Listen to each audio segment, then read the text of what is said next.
Bom dia, Deus te abençoe, Deus abençoe a tua casa, Deus derrame das suas bênçãos, das suas ricas bênçãos, abra os céus sobre a tua casa, tua esposa, teu marido, teus filhos, em nome de Jesus, e os abençoe. Amém? Glória a Deus por você que está aqui. Nós vamos começar hoje a ler o Evangelho de Mateus, capítulo 1, vimos todo o Evangelho de Lucas. Estamos fazendo o quê? Lendo a palavra de forma sequencial todos os dias. É importante ler de forma sequencial para nós entendermos a palavra, para nós compreendermos. Algumas pessoas me perguntam assim, pastor, mas eu não conheço tão pouco, eu não conheço nada, eu comecei a ler a Bíblia ontem, por onde eu começo? Comece pelos evangelhos, lendo de forma sequencial. E comece vivendo aquilo que você conhece. Se você conhece pouquinho, viva um pouquinho e sabe o que o Senhor vai fazer? O Senhor vai olhar para você e ele vai ver, puxa, o pouquinho que ela conhece, que ele conhece, ele está vivendo, eu vou acrescentar mais. E aí você vai crescendo na graça, vai crescendo em conhecimento, vai conhecendo mais o Senhor a cada dia em nome de Jesus. Amém? Vai sendo mais abençoado pela palavra de Deus a cada dia. Então nós seguimos sempre de maneira sequencial. Oramos a palavra. Por que nós oramos a palavra? Porque se nós orarmos as nossas ideias, nós falhamos, a nossa palavra falha, mas a palavra de Deus não falha. Então nós oramos a palavra de Deus porque ela não falha. Amém? E temos feito isso. Você que está me acompanhando aqui já há tempo, você sabe que nós lemos todo o Evangelho de Lucas. Oramos, meditamos e oramos sobre ele durante um bom tempo. E agora nós vamos começar o Evangelho de Mateus. Por isso eu quero convidar você a estar disposto a entrar nessa caminhada e não desistir, porque eu tenho certeza que o Senhor vai falar muito ao teu coração, em nome de Jesus. Amém? Glória a Deus. Quero então orar antes para que o Senhor nos dê entendimento. Senhor, em nome de Jesus, nós queremos te agradecer por esta palavra. Pedimos que o Senhor nos dê entendimento e compreensão dela, para que possamos vivê-la, praticá-la e que ela transforme as nossas vidas, em nome de Jesus. Amém e amém. Nós vamos ver aqui no Evangelho de Mateus, capítulo 1, todo o capítulo 1. Porém, do 1 ao 17, eu vou fazer só, me parece que 3 comentários, se eu não me engano. Primeiro, que nós vemos que o versículo 1 ele começa falando que a genealogia de Jesus. Então, a Bíblia, ela segue de Gênesis a Apocalipse essa linha de Jesus. Então, algumas pessoas me perguntam, pastor, mas por que a Bíblia não fala mais sobre aquele assunto? Ou por que a Bíblia não falou mais sobre aquele ou aquela personagem? Porque o que importa é esta linha genealógica que vai até Jesus. É isso que importa. E ela começa com Abraão. Lá em Gênesis capítulo 12, quando nós vemos a primeira vez Deus chamando um homem e ele andando pela fé. Diz assim lá em Gênesis capítulo 12, verso 1, que Deus disse para Abraão, sai da tua casa, da tua parentela e vai para uma terra que eu te mostrarei. Ele não sabia ainda para onde ele estava indo, mas ele creu no chamado de Deus, na palavra de Deus e ele foi. E é assim que nós devemos viver. Amém? É assim que nós devemos viver pela fé. A fé é isso, é crer no chamado de Deus, crer na provisão de Deus, crer nos milagres de Deus. A segunda coisa que nós observamos aqui nesses 17 primeiros versículos é que é sempre assim, Abraão gerou a Isaac, Isaac gerou a Jacó, Jacó gerou a Judá. Amém? Porque Jesus ele vem da tribo de Judá, Jacó tinha 12 filhos, um deles se chamava Judá. Mas o que é importante aqui é esse termo, é esta palavra que eu quero que você perceba. Abraão gerou, Isaac gerou esta linha que vai até Jesus, que vai conduzindo a Jesus. E aí eu pergunto para você, você está gerando filhos que estão sendo direcionados, que estão sendo guiados, orientados para Jesus? Nós precisamos gerar filhos assim também. Por isso que nós vemos aqui toda essa genealogia de Jesus, né, de Abraão até Jesus, sempre falando, e esse gerou aquele, e gerou aquele, até chegar em Jesus. Aquilo que eu e você estamos gerando, eu tenho 2 filhos, e eu estou gerando para que eles possam ir até Jesus. Por meio das minhas orações, por meio do meu exemplo, por meio dos ensinamentos, por meio das experiências com Deus, por meio daquilo que Jesus tem me dado, porque ninguém pode dar aquilo que não tem. Amém? O terceiro e último observação que eu quero fazer desses primeiros 17 versículos é assim, ó, versículo 16. E Jacó gerou a José. Não é o mesmo Jacó lá de Isaac, tá? E Jacó gerou a José, marido de Maria, da qual nasceu Jesus, que se chama o Cristo. Então aqui você percebe que Mateus não diz que José gerou Jesus, mas diz que Maria, da qual nasceu Jesus. E agora nós vamos entrar, né, neste chamado de Maria. E aí você precisa entender que coisa extraordinária. Uma menina, porque assim, ó, a cultura judaica, o homem casava aos 18 anos. E ele casava com uma moça que estava entrando na adolescência, né, nova. Ele ia, para você entender, ele ia até a casa do pai desta moça, levava um dote, porque tinha um dote, tinha um preço, oferecia isso para o pai então aceitava, né? Estava ali estabelecido aquele dote, aceitava, e eles estabeleciam um contrato formal, que é o noivado. O noivado gera um casamento sem a relação sexual. Então, a partir daquele momento que o pai aceita o dote, aquela pessoa, aquele casal, né? Aquele homem e aquela mulher já são considerados legalmente casados, ainda que não morem juntos. Amém? Até aqui? Aí o que acontecia? O marido ia para sua casa, porque você vê que você vê naqueles filmes, né, naquelas histórias antigas, que a mulher do homem vai sempre morar na casa da mãe, né, do pai, dos pais, né, onde tem a sogra, e às vezes a gente vê até aqueles conflitos que acontecem ali, porque era assim mesmo. E aqui eu quero só fazer uma observação, não tem nada a ver com a história aqui, mas é interessante. Você sabe que Jesus diz assim que ele iria, que quem sabia o dia e a hora, quando os discípulos estavam perguntando, Senhor, mas quando tudo isso vai acontecer? Quando que o Senhor vai voltar? Quando que o Senhor vai voltar para buscar a igreja? Estou abrindo um parênteses aqui, né? Porque o noivado fala disso. Então, Jesus diz assim, aquela hora e aquele dia só o pai sabe. E o interessante é isso, porque esse noivo, então, ele voltava para a casa do seu pai sem a noiva, mas já era legalmente casado, como eu te falei. E ele, então, preparava o lugar onde ele ia receber a noiva. E sabe quem dava o ok para ele buscar a noiva? Que coisa tremenda, né? O pai. O pai, ele ia lá, né, no aposento, no local onde os dois iriam viver, né, iriam morar, e ele fazia uma verificação, checava tudo, e então ele dizia, pode buscar a noiva. Como é tremenda a Bíblia, né? Extraordinária. Então, agora nós vamos ver que José e Maria já estavam casados. Por isso que ele começa assim, ora, o nascimento de Jesus Cristo foi assim, casado legalmente, né? Não moravam junto ainda, não tiveram ainda relação sexual. Ora, o nascimento de Jesus Cristo foi assim, estando Maria, sua mãe, desposada com José, sem que tivessem antes coabitado, então ele está falando exatamente deste período, achou-se grávida pelo Espírito Santo, que nós vemos lá em Lucas, extraordinário, né? Quando o anjo Gabriel vai até aquela mocinha, amém? Como eu comecei falando antes, ela está na pré-adolescência, né? Ou entrando na adolescência, desculpe. E ela, uma moça comum, né? Virgem, diz a palavra, virgem fala de pureza, né? O anjo Gabriel vai até ela, uma mulher comum, uma mocinha. E ele então anuncia que ela seria mãe do nosso Senhor. E ela diz então, se você olhar lá em Lucas capítulo 1, ela diz assim, mas como? Eu não conheço nenhum homem. E o anjo Gabriel disse para ela assim, olha, a sombra do Altíssimo te cobrirá e você vai gerar um filho, vai engravidar de um filho.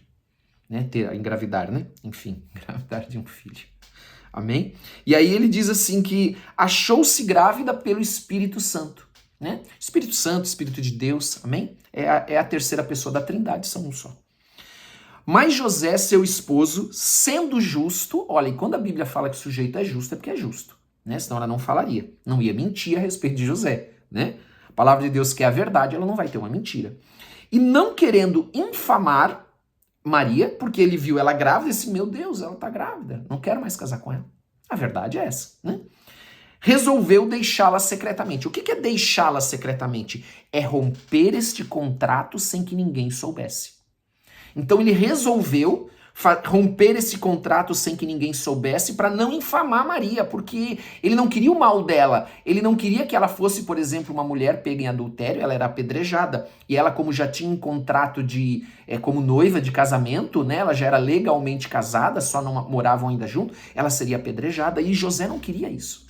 Então ele resolveu deixá-la secretamente, romper esse contrato secretamente. Não é fugir. Alguns entendem que deixar secretamente é fugir, não tem nada a ver com isso. Enquanto ponderava nestas coisas, é porque o contrato fazia dela uma adúltera, né? Tá? Enquanto José ponderava nestas coisas, eis que lhe apareceu em sonho um anjo do Senhor. Eu imagino que o José estava de cabeça quente, né? Tava lá, né, quebrando a cabeça, né? Naquela situação e pensando, né? A gente sabe que José era já alguém mais velho, de meia idade, possivelmente. Dizendo, José, filho de Davi. Então aparece um anjo em sonho para ele e diz, José, filho de Davi, não temas receber Maria, tua mulher, porque o que nela foi gerado é do Espírito Santo. Ela dará à luz a um filho e porás o nome de Jesus, porque ele salvará o seu povo dos pecados dele. Então já começa a anunciar o propósito, a missão da vinda de Jesus. E eu quero só fazer um parênteses aqui, porque você sabe que Jesus, na forma do nome de Jesus, é Yeshua, tá? Ou eu anotei aqui, Yehoshua, que significa o mesmo que Josué.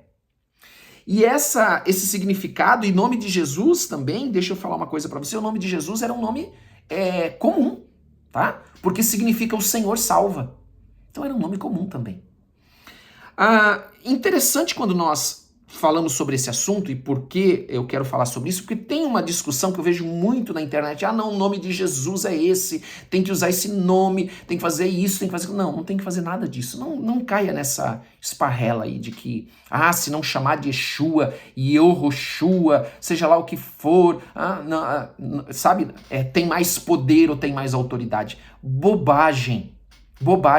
Eu tenho 48, eu tenho 28 anos já, 28 anos que eu faço libertação e todo demônio se submeteu ao nome de Jesus. Segunda coisa, o nome de Jesus só tem autoridade quando é usada por alguém que anda no caminho do Senhor, na palavra do Senhor. Lembra daqueles 7 filhos de Cefas, né? Cefas, né? Sempre me engano isso. Eles estavam lá, eram exorcistas, ou seja, se eles eram exorcistas é porque eles já tinham expulsado em nome de Jesus demônio de alguém, né? Espíritos imundos de alguém. Só que aí eles foram em alguém lá, que a Bíblia não fala muito, mas provavelmente era um demônio de uma hierarquia maior. A hora que eles vão lá e falam assim, eu te ordeno que saia dele. Depois você pode ver lá no livro de Atos. Saia dele, em nome de Jesus que Paulo prega. O demônio se volta para eles e fala assim, olha, eu conheço Jesus, eu sei quem é Jesus, eu sei quem é Paulo. O que é esse reconhecimento? É a autoridade. Ele reconhecia a autoridade de Jesus. Ele reconhecia a autoridade de Paulo quando usava o nome de Jesus. Mas ele diz para aqueles filhos, para aqueles 7 filhos, diz assim, mas vocês quem são? E ele desce o pau neles, eles apanham e fogem até nus, de tanto que apanharam. Então esse negócio do nome de Jesus é uma baita de uma bobagem. Não caia nessa, amém? É o nome de Jesus mesmo. O nome de Jesus é o nome que tem todo o poder, toda a autoridade em nome de Jesus, amém? Toda a autoridade para salvar, para curar, para libertar, para restaurar e ponto final, amém? E ele continua, ora, tudo isso aconteceu para que se cumprisse o que fora dito pelo Senhor por intermédio do profeta. Pelo menos 12 profecias se cumprem, né, nesse momento. E ele cita uma que eis que a virgem conceberá e dará à luz a um filho, e ele será chamado pelo nome de Emanuel, que quer dizer Deus conosco. Amém? Deus, ele é conosco. Escute, Deus, ele é com você. E essa profecia está lá em Isaías 7,14. Continuando, ele diz assim, despertando José do sono, fez como lhe ordenara o anjo do Senhor e recebeu a sua mulher. Perceba que José era um homem justo. Porque ele era obediente. Nós somos justos, eu já falei bastante sobre isso. Pastor, o que é ser justo? É obedecer a palavra de Deus. O que é ser justo? Ah, é ser justo entre uma contenda? Não, ser justo é você obedecer a palavra de Deus, você viver a palavra de Deus. Então, a palavra de Deus, nós começamos lendo que José era um homem justo, e agora ele ouve a mensagem do anjo e ele obedece a palavra que ele recebeu. O anjo do Senhor e recebeu a sua mulher, ou seja, ele recebe Maria grávida pelo poder do Espírito Santo, pelo Espírito Santo, pela sua sombra que havia coberto ela, e ela agora se encontrava grávida do nosso Senhor Jesus. Então ele a recebe como mulher. Contudo, olha que importante isso, contudo não a conheceu, enquanto ela não deu à luz a um filho, a quem pôs o nome de Jesus. Veja, eu quero que você preste atenção. Se você tem uma Bíblia aí, você tem alguma dúvida, porque eu só falo da Bíblia, eu não falo da minha opinião, tá? Não estou falando aqui, não estou aqui para pregar a minha opinião, estou aqui para pregar o que a Bíblia fala, certo? Então, se você tiver uma Bíblia, leia esse versículo. Contudo, não a conheceu, enquanto ela não deu à luz um filho. Veja que tem essa palavra enquanto. O que significa isso? Que depois ele a conheceu? A Bíblia está dizendo que sim. Lembre-se, se a Bíblia é a verdade, ela não pode mentir. A Bíblia é verdade, vai ter escrito uma mentira no meio da verdade? Então ela deixa de ser verdade. Amém? Ou a água é 100% limpa, ou ela está contaminada, né? Você quer uma água 100% limpa ou uma água 95% limpa? Você vai beber qual? Ah, eu quero beber da 100%. Amém? Glória a Deus até aqui. Vamos orar em nome de Jesus. Isso aqui é um pouco para nós hoje introduzirmos, né? Essa nova leitura que nós vamos começar a partir de hoje do Evangelho de Mateus. E eu quero orar por você agora, por esse dia que está começando. Senhor, te agradecemos pela tua palavra. Te agradecemos porque o Senhor é maravilhoso. As tuas promessas se cumprem. O Senhor vai ao encontro de uma menina, de uma mocinha, virgem, pura. A virgindade, ela representa um sinal de pureza. O Senhor vai ao encontro dela e o Senhor cumpre a tua promessa através daquela jovem. As promessas do Senhor se cumprem na vida dela. Eu quero orar por cada um que está aqui hoje, Senhor, para que as tuas promessas possam se cumprir na vida de cada um de nós, em nome de Jesus. Que o nome de Jesus Cristo, o nome que é sobre todo nome, o nome que tem poder para curar, para libertar, para restaurar, para salvar, possa agir nas nossas vidas, operar nas nossas vidas, nesta manhã, na nossa casa, com poder, com graça, em nome de Jesus Cristo. Toca nas nossas vidas, toca na nossa família, abençoa-nos, Senhor. Meu Deus, que as tuas promessas a nosso respeito, a respeito dos nossos filhos, que nós geramos e queremos conduzi-los eles aos teus pés, Senhor. Não queremos que eles andem por outros caminhos que não os teus. Nós pedimos, ó Deus, que o Senhor nos dê graça, que o Senhor nos abençoe, que o Senhor nos dê sabedoria, que o Senhor nos dê discernimento, que o Senhor nos dê autoridade e poder do Espírito Santo. Que o Espírito Santo também possa vir nas nossas vidas, sobre as nossas vidas, com poder, com autoridade, incendiando o nosso coração. Vem mudar as nossas vidas, vem transformar pela tua palavra a nossa história, Senhor.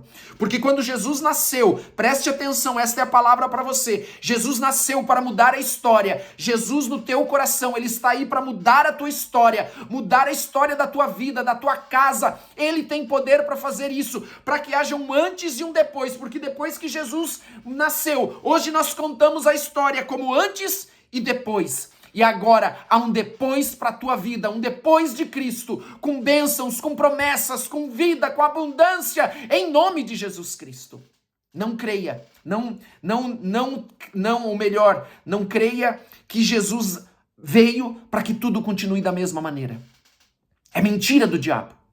Mas creia que Jesus veio para transformar a tua vida, para transformar a tua história, para mudar todas as coisas.